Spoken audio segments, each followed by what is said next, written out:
So let's talk about this pedal, the Warm Drive by Warm Audio.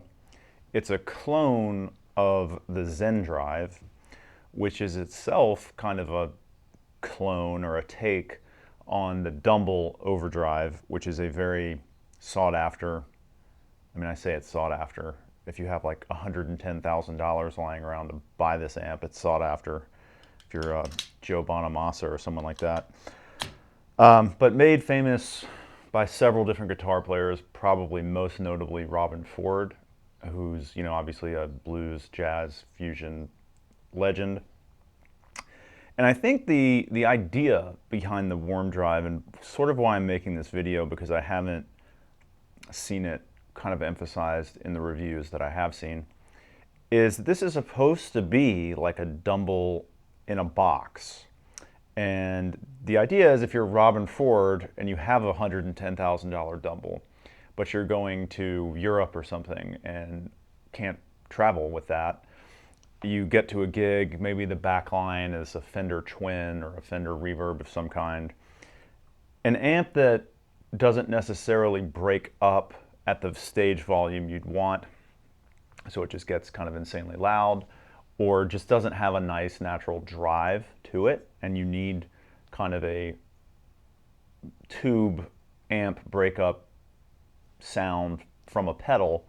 That's what this is about. So let's take a look at the knobs, right? The secret sauce with this amp is that voice knob. That's kind of what's different, for example, from this pedal, which is very similar to the Warm Drive, actually. A tube screamer circuit is similar in that they're both soft clipping drives. They're not going to hard clip like a distortion, and they have this tone, low cut kind of treble knob for your tone, and a level. So it's the same general architecture. However, the voice knob on this allows you to apply some sort of EQ, really a low cut, to the guitar signal before it hits the gain circuit, the clipping stage.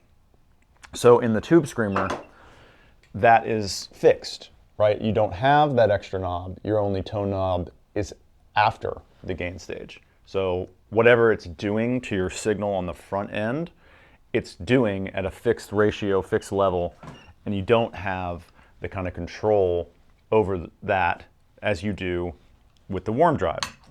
So that makes it sort of a more versatile pedal and allows you to sculpt more of a sound. So I'm playing this Fender Strat through the Princeton reverb. I think you can see it back there that's on.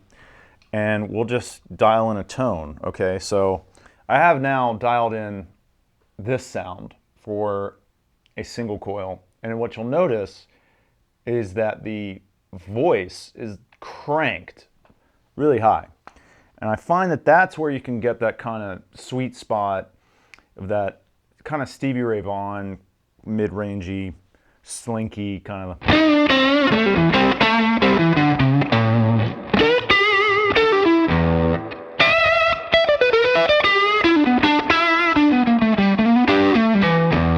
So now let's crank the gain a bit and see what we think of that. It's almost like 1 o'clock on the gain.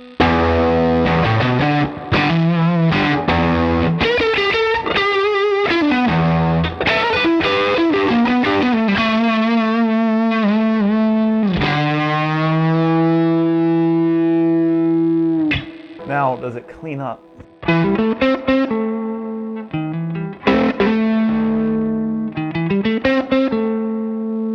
Let's bring the volume up.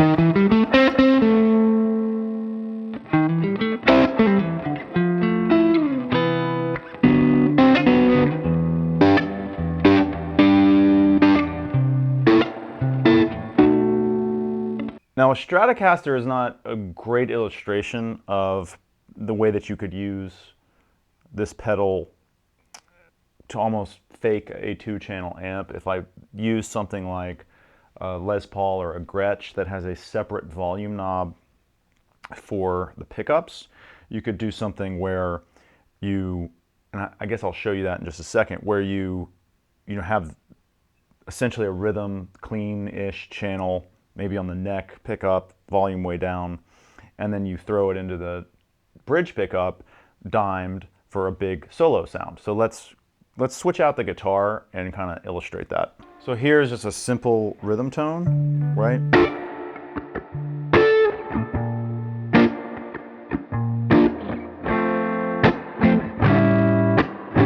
We'll dirty that up.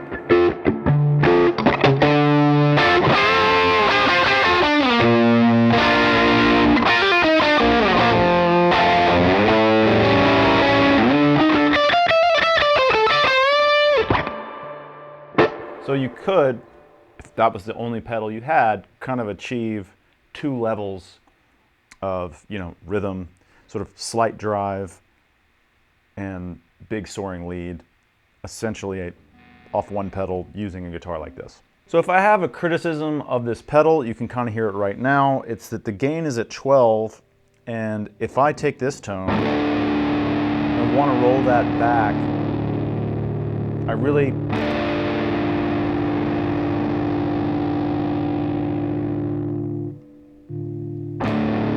it's just always in there.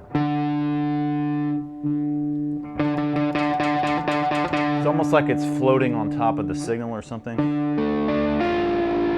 So I don't actually really love the gain circuit as much. I like the subtlety of what the pedal can do to your amp tone. I prefer to use this pedal with the gain quite low. So anyway, I hope this video has been kind of informative as to what this pedal can do, ways to maybe use it differently with 2 different guitars. And I definitely think it's a pedal worth owning, especially if you're someone who plays live and finds yourself maybe in a backline situation that you can't always control. To me, that is the key point of this pedal, and it's really quite nice. So thanks so much for watching.